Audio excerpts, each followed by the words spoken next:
warahmatullahi wabarakatuh. Apa kabar anak soleh dan solehah? Baik-baik saja kan? Hari ini berjumpa kembali di dalam pelajaran pendidikan Al-Islam. Sebelumnya, mari kita buka dengan bacaan basmalah. Bismillahirrahmanirrahim. Jangan lupa ya, selalu tetap memperhatikan protokol kesehatan COVID-19, yaitu selalu cuci tangan dengan menggunakan sabun dan air mengalir, memakai masker jika keluar rumah, jaga jarak, makan makanan yang bergizi dan berolahraga setiap hari, dan selalu berdoa semoga pandemi corona ini cepat berlalu. Materi kita pada pagi hari ini adalah hormat dan patuh pada orang tua dan guru. Nah, bagaimana sikap kita seharusnya terhadap orang tua dan guru? Mari kita simak dengan semangat. Hormat dan patuh pada orang tua dan guru. Tujuan pembelajaran kita kali ini adalah 1. Memberikan penjelasan dalil-dalil perintah agama tentang berbuat baik, hormat dan patuh kepada orang tua dan guru. 2. Menjelaskan cara berbuat baik, hormat dan patuh kepada orang tua dan guru. Yang ketiga, memberikan contoh perilaku-perilaku berbuat baik, hormat dan patuh kepada orang tua dan guru dalam kehidupan sehari-hari. Agama Islam mengajarkan dan mewajibkan kita sebagai anak untuk menghormati dan taat kepada keduanya. Hormat dan patuh kepada kedua orang tua adalah sikap dan perbuatan yang terpuji, sebagaimana yang telah dijelaskan oleh Allah dalam Al-Quran Surat Al-Isra ayat 23 sampai dengan 24, yang memerintahkan kepada umat manusia untuk berbuat baik kepada kedua orang tua serta memelihara keduanya ketika usia lanjut.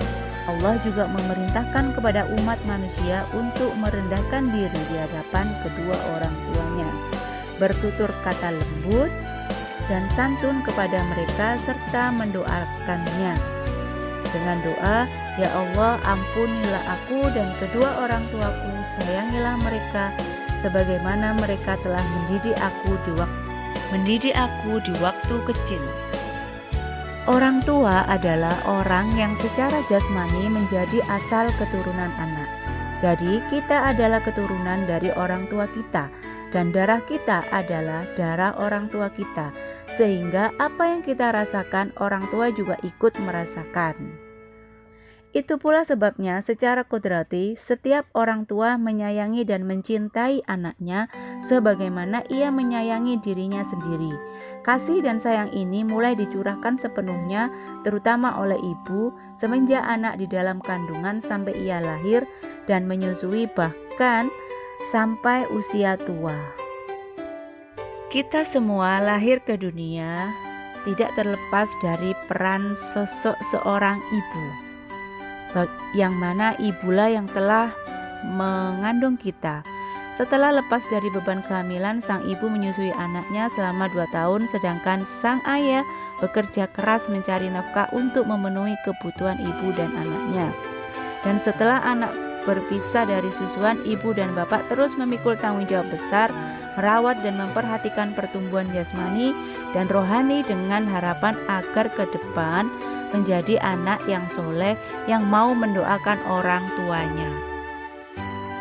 Sebagaimana hadis Nabi SAW, yang artinya apabila seorang anak Adam meninggal, terputuslah semua amalannya kecuali 3 hal, yaitu sedekah jariyah, ilmu yang bermanfaat, dan anak yang soleh yang mendoakan orang tuanya. Orang tua kita tidak mengharap balas jasa dari kita atas semua pengorbanan yang telah mereka berikan kepada kita. Harapan mereka hanya satu, yaitu kelak anaknya menjadi anak yang soleh, anak yang memberikan kebahagiaan orang tua di dunia dan mendoakan mereka setelah meninggal dunia. Atas dasar inilah kewajiban kita berbakti kepada orang tua, bukan saja ketika keduanya masih hidup, tetapi kebaktian itu terus berlanjut sampai keduanya meninggal. Bentuk kesolehan dan bakti kita ini harus kita praktekkan ke dalam perilaku yang baik kepada mereka. Kewajiban ini juga ditegaskan oleh Allah dalam Al-Quran surat An-Nisa ayat 36. Perintah berbakti kepada orang tua terdapat di dalam surat Al-Isra ayat 23 yang berbunyi, wa qada rabbuka alla ta'budu illa iyyahu wa bil walidaini ihsana, yang artinya, dan Tuhanmu telah memerintahkan agar kamu jangan menyembah selain Dia dan hendaklah berbuat baik kepada ibu dan bapak.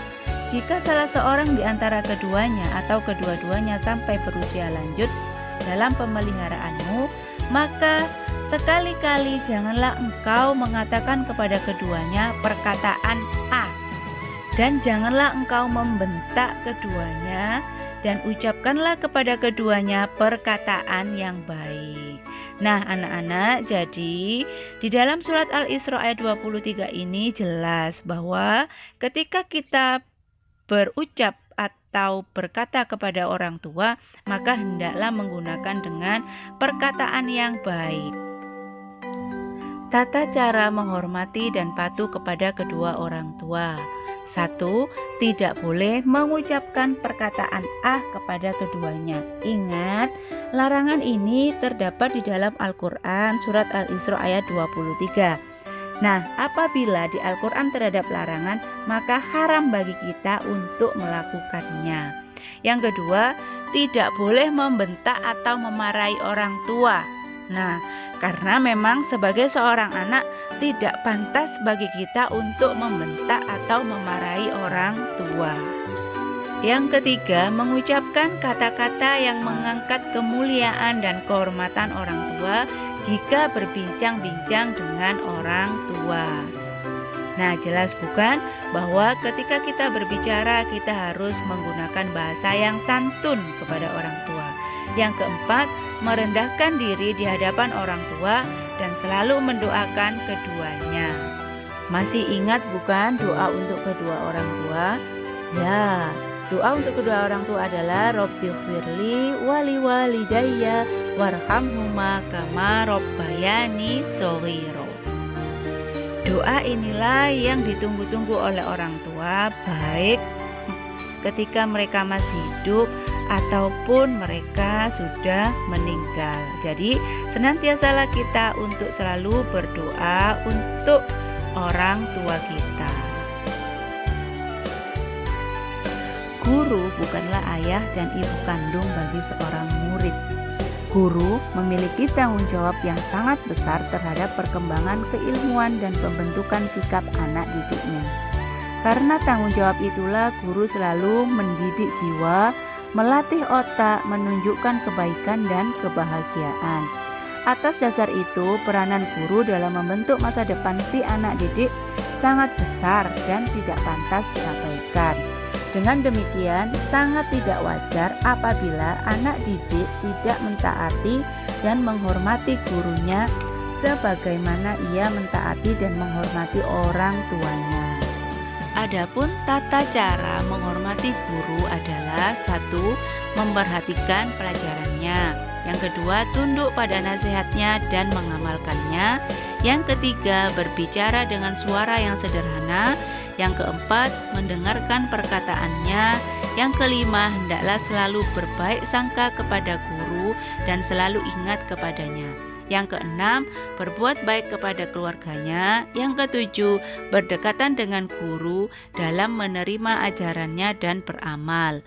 Yang kedelapan, merendahkan hati di depan guru. Yang kesembilan, menurut perintahnya dengan patuh dan rela. Dan yang kesepuluh, cepat mengerjakan tugas darinya. Demikianlah tata cara menghormati guru.